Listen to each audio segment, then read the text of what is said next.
Today we're at the Kennedy Space Center where we are doing some really amazing things. In just a few days, we're going to launch the Boeing Starliner. With the completion of this test, we will be one step closer to launching American astronauts on American rockets from American soil for the first time since the retirement of the space shuttles in 2011.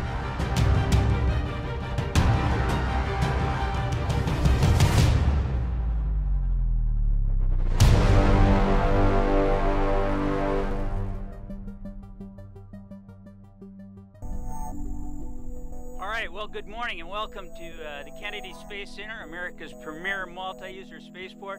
It is absolutely great here today, getting ready for Boeing's commercial crew launch of the Starliner. I can't say enough good things about what we're doing here at KSC. I think it's pretty amazing when you look out at all that's going on. And today we've got our NASA Administrator Jim Bridenstine and this awesome Boeing commercial crew cadre. I remember it wasn't too long ago it was announced that the space shuttles were going to retire. The Constellation program was going to be canceled. And of course here at the Space Coast in Central Florida, there was a lot of concerns and a lot of families were hurting. But Bob, because of your leadership and the great things you've done, you've transformed this facility into a multi-user spaceport where we've got commercial activities happening side by side with government activities. These are very exciting times for the Kennedy Space Center, very exciting times for Central Florida.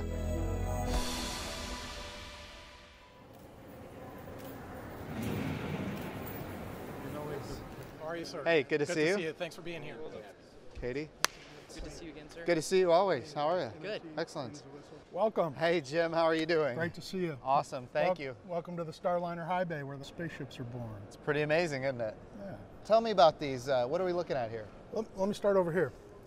That is a spacecraft that just flew our pad abort test. Yep. Yeah. And with that, we proved that the guidance system talks to the thrusters and the come home system all works great. So we're confident to go press onto orbit. So that's that vehicle. That's the one. That's the very one. And we have a little tradition. On a spacecraft going to space, you can't do anything too funky. This one came home and the team has signed it. Oh, wow. They've said, that's our work. Okay. And I'm wondering if you would do us the honor of representing the NASA teammates. I would love to. Come on up and sign her. All right, Would let's you? do it.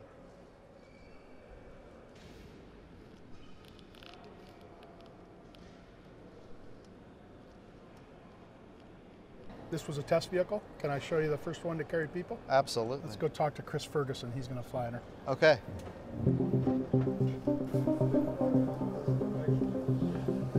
Hey, Chris. How are you doing? Good to see you. It's good to see you. Absolutely. So this is number 2 of 3.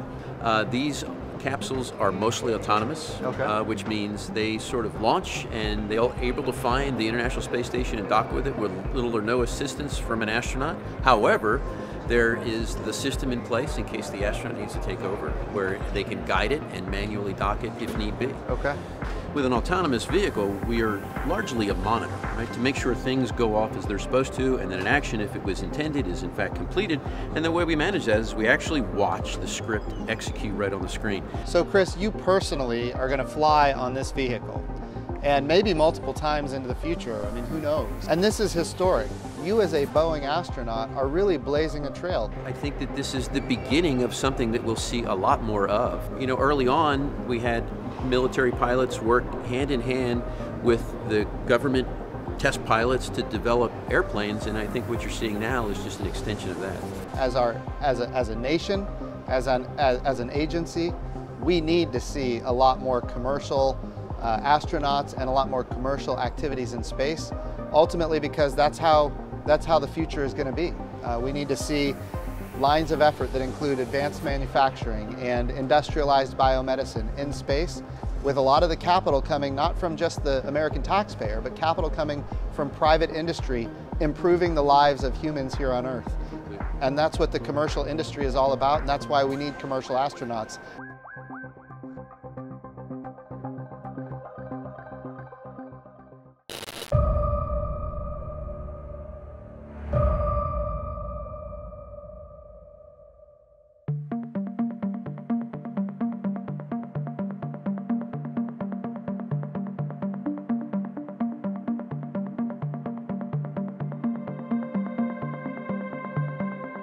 So the vehicle that we're in right now is called the Astro Van. Tell me what does that mean? What is that all about? This is the second generation of Astro Van. This is what we'll use to take the NASA astronauts from crew quarters, which is in sort of the industrial office area, about 7 miles or so out to the launch pad. Okay. So it takes about 15 minutes to get there. It's you know, we always used to say it's one of the longest and loneliest rides you'll ever take in an Airstream trailer. But and it was interesting along the way. You drop off various people, and then you realize the only people left on the van when you got to the launch pad was the crew. So we always used to joke that the smart ones got off.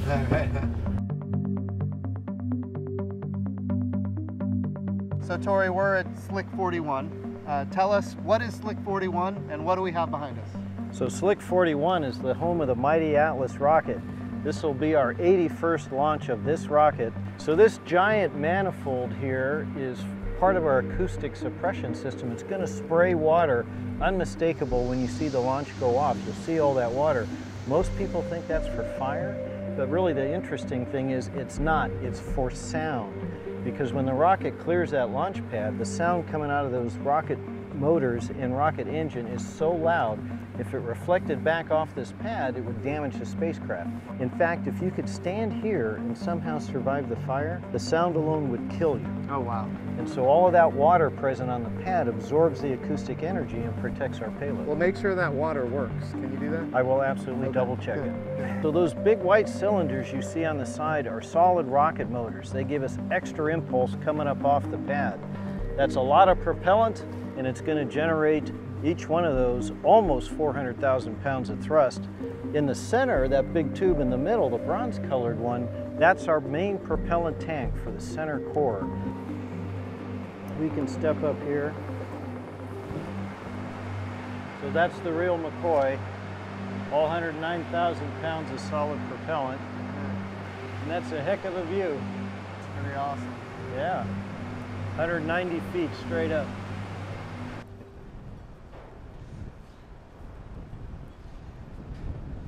Mr. Administrator, Mike. Welcome to the 12th floor. Thank you. It's good to be here. Sir, good to see you. Good to see you guys. I'll tell you, it looks tall from the ground, but when you're up here, it feels a lot taller than it looks from the ground, especially with these winds. Well, I'll tell you, you can really feel the wind when you're up here, and I can imagine maybe tomorrow the wind won't be so high, but certainly I can imagine when you go across this. You know, I know it's an access arm, but it looks like a very narrow catwalk, if you ask me.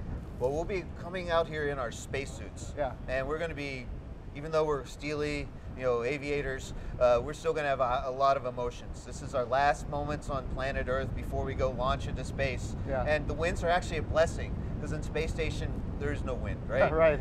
And so everything's the same all the time. And then here we're getting like a kiss from Mother Earth as we get ready. So we walk across here, we walk down this access arm, we can feel the positive energy from all the people that have worked so hard on this mission, and then we go in and close those doors. We're just feeling proud, we're feeling a little bit scared, a little bit anxious, but we're like totally trusting our training, we're totally trusting Team NASA, Team Boeing, and the United Launch Alliance.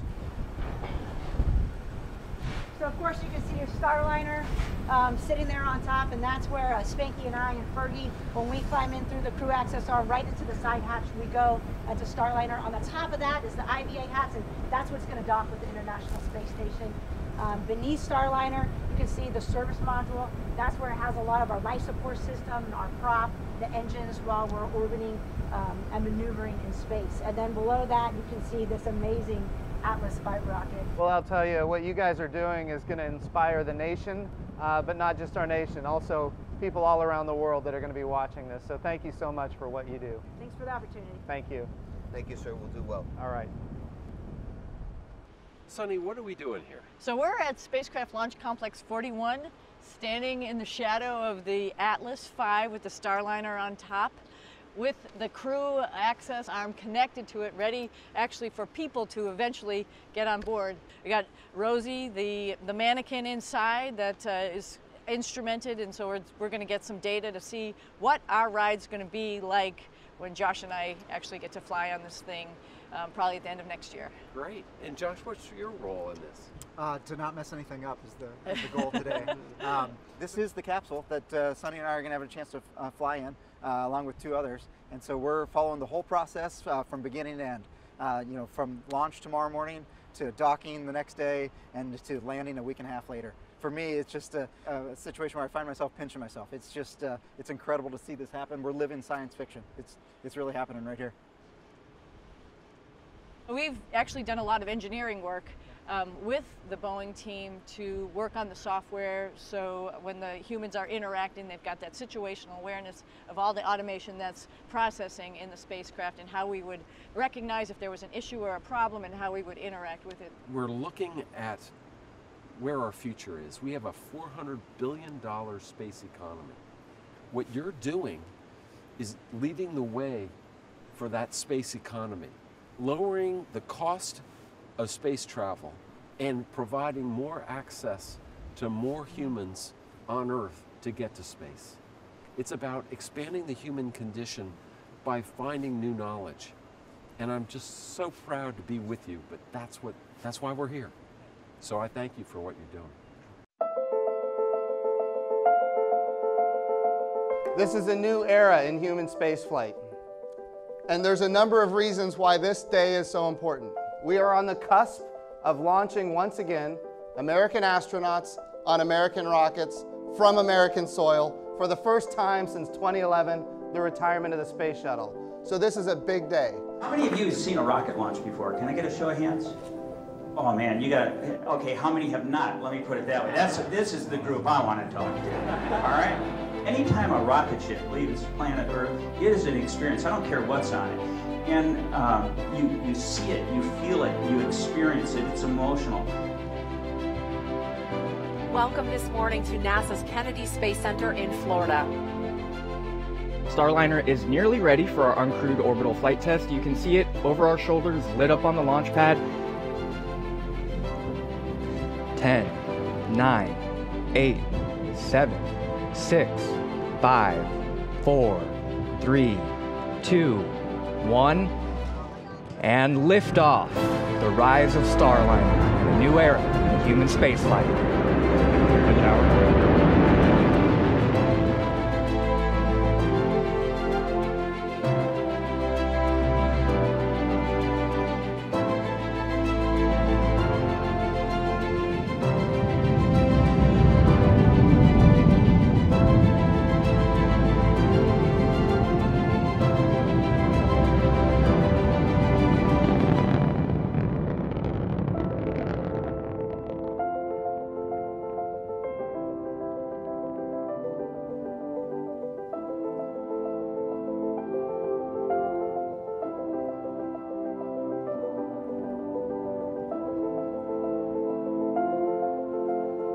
And Atlas 5 is now traveling at over 5 times the speed of sound. And we have BECO booster engine cutoff standing by for stage separation. And we have good indication of stage separation.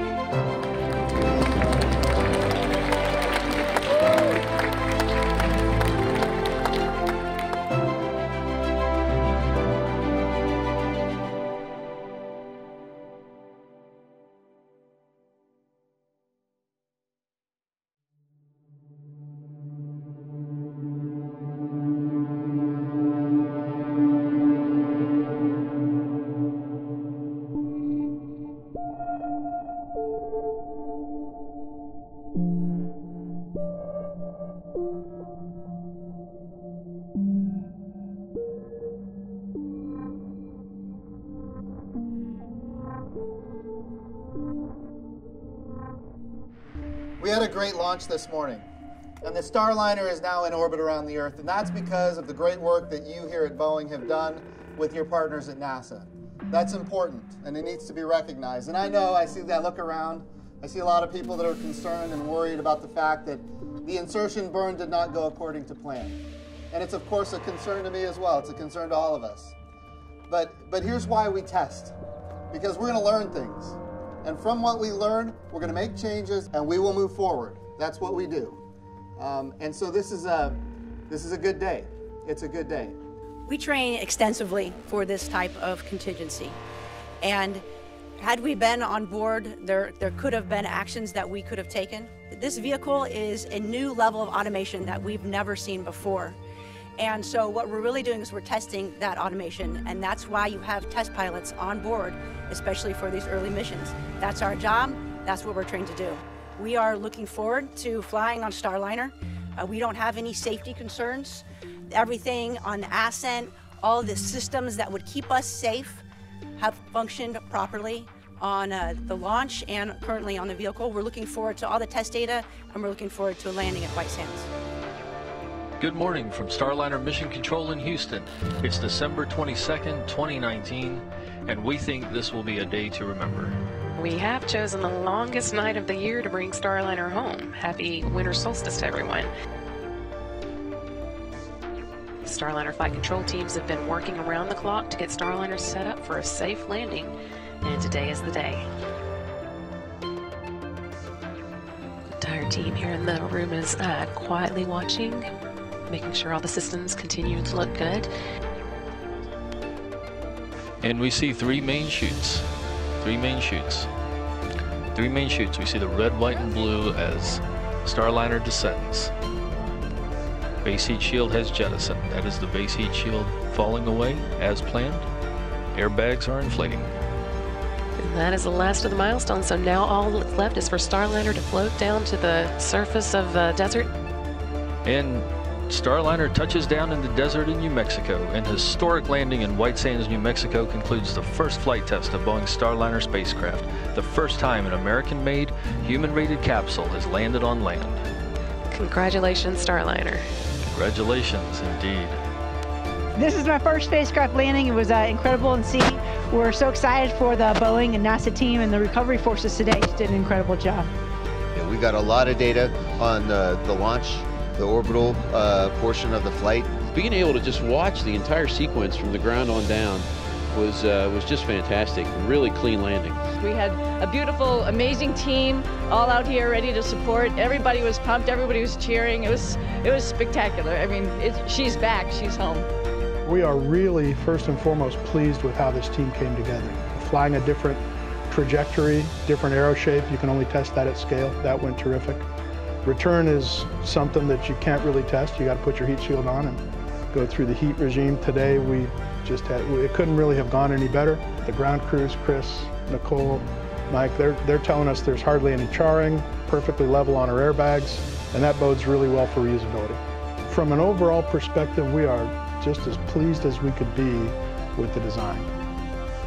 I would say the team did just a tremendous job.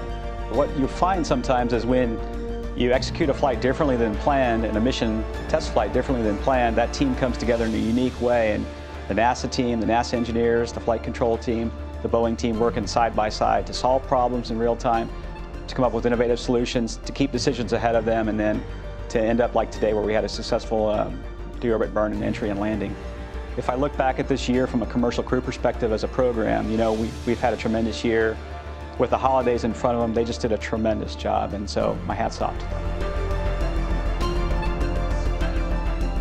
So number one, congratulations. I know the last 48 hours have not been easy. So when you think about a mission like this or a test flight like this, when we think about this, launch, of course, is a big challenge that has to be overcome. That happened. Flying the spacecraft and making sure that the systems work, that happened. Entry, descent, and landing happened. We're going to get a lot of data, we're going to get a lot of information, but a lot of really, really good things happened on this test flight. It is also true that when things go wrong, that's when you learn how the teams work. I'm telling you, that was a thing of beauty. And everything that I've been told from the people that were in the room, decisions were made quickly, things happened that were not planned, and because of that, this test flight was actually very successful in so many ways. So thank you for all of your service to the country and all of your service to NASA. So thank you.